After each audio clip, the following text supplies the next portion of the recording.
ભારત સરકારે જી નેટ સીયુઈટી અને CAPF constable જેવી રાષ્ટ્રીય સ્તરની પરીક્ષાઓના ભાષા નીતિમાં મહત્વપૂર્ણ સુધારો કર્યો.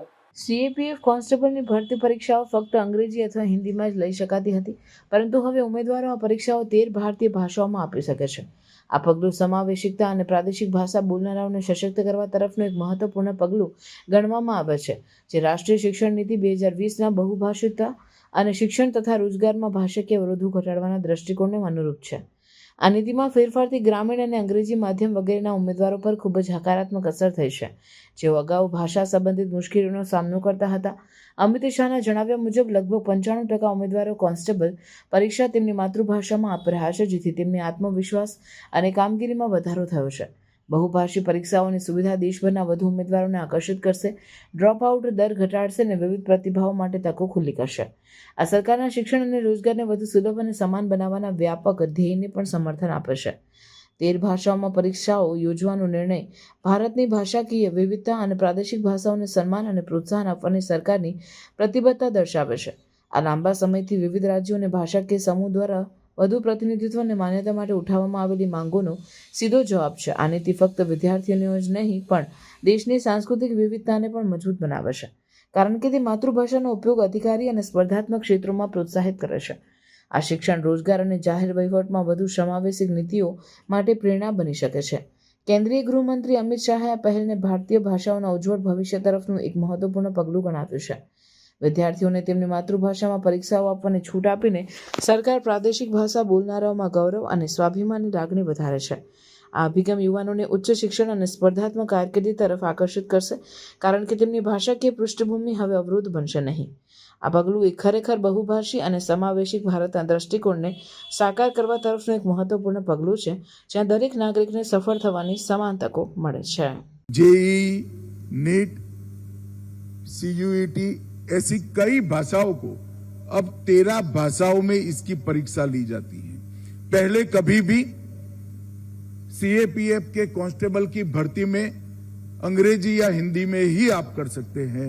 हमने इसको लचीला बनाकर हमने 13 भाषाओं को इसके परीक्षा देने की अनुमति दी और आज मुझे कहते हुए आनंद है कि 95% परीक्षार्थी अपनी मातृभाषा में कांस्टेबल का परीक्षा दे रहे हैं. 95%.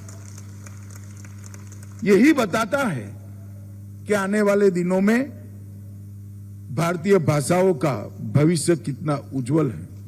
मित्रों, आज 50 साल हो रहे हैं.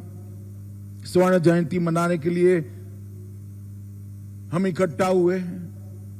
आज एक प्रकार से 50 साल की यात्रा का विहंग अवलोकन का भी दिन है और आने वाले 50 साल का एक प्रकार से पथ रास्ता तय करने का भी दिन है.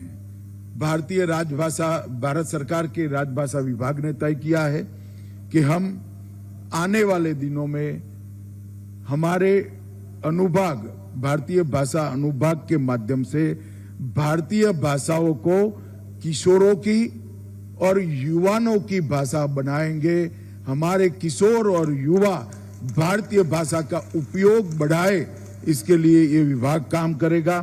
भारतीय भाषाओं को न केवल केंद्र सरकार, राज्य सरकार में भी भारतीय भाषाओं का सरकारी कामकाज में ज्यादा से ज्यादा उपयोग हो, इसके लिए हम राज्यों का संपर्क भी करेंगे, उनको समझाने का और मनाने का प्रयास भी करेंगे. और सबसे बड़ी बात, विगत कुछ दशकों में भाषा को, भारत को तोड़ने का एक जरिया बनाया गया था.